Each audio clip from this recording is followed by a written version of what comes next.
जय श्री सीताराम दोस्तों, स्वागत है आप सबका मेरे पेज द ब्लेसिंग्स में। तो आज बात करते हैं दोस्तों हमारी अपनी आप सबकी बातें जो शायद हम सबको उठानी भी चाहिए और एक आम नागरिक के नाते, क्योंकि दोस्तों अगर हम मंदिर, गुरुद्वारों, चर्च या फिर मस्जिदों की बात करें तो हर गुरुद्वारा, हर मंदिर, हर चर्च तभी है जब वहाँ पे हम सब पूजा करने जाते हैं।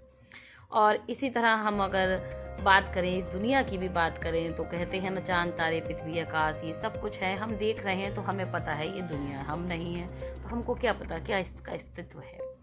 तो ये वो अस्तित्व है जो हमारे जाने के बाद भी रहेगा और हम हैं तब भी है, लेकिन हमारे जाने के बाद हमको नहीं पता होगा कि ये अस्तित्व में है कि नहीं है।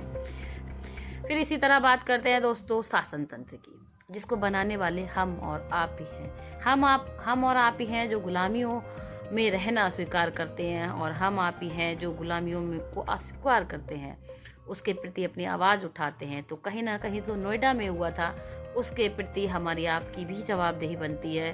बाकी सत्ता और प्रशासन ने जो किया है उसका तो हम सीधे सीधे कह सकते हैं सिस्टम की सबसे बड़ी नाकामयाबी है, जिसके चलते एक युवा रात के 12 बजे तक जिंदगी मौत के लिए लड़ता रहा और सिस्टर गुहार लगाता रहा। अपने पिता के सामने उसने दम तोड़ा कि कोई उसे बचा लो, वह जीना चाहता है। लेकिन प्रशासन के लोभी लोगों ने एक मदद भी उसकी 2 घंटे में क्या से क्या नहीं हो सकता था, लेकिन सब खामोश तमाशा देखते रहे, वीडियो बनती रही, हम आप कहते रहे।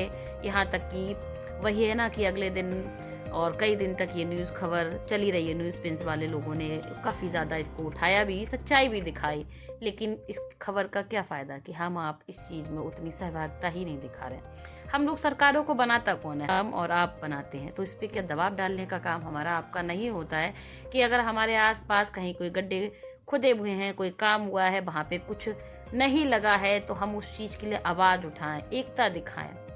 क्योंकि बिना हमारी एकता के ये शासन में हम शक्ति तो दे देते हैं, लेकिन बाद में इस शक्ति का दुरुपयोग हम लोगों के ऊपर ही होता है। तो अगर आज हम लोग एक नहीं होंगे तो इसी तरह की चीज़ें हमेशा घटती रहेंगी और घटती भी आई हैं। अब ये भी हो सकता है ना कि हमारे हाथ की 205 उंगली बराबर नहीं होती हैं, कहीं कोई ज़्यादा कहीं कोई कम होता रहता है। तो उसके लिए हमें और आपको आवाज़ उठानी पड़ती है। आज हम किसी और के लिए उठाएंगे तो कल कोई और हमारे लिए भी उठाएगा, या हो सकता है कि वो हादसे ही ना हो जो इस समय हो रहे हैं। तो हमें आपको यही चाहिए कि जिस तरह एक 25 साल का युवा अपनी ज़िंदगी की जंग लड़ते हुए 2 घंटे में इतना एक टाइम सब कुछ था और वो हार गया इस सिस्टम के चक्कर में, और सिस्टम टाला मटोली, हर कोई एक दूसरे पे इल्ज़ाम लगाता रहा।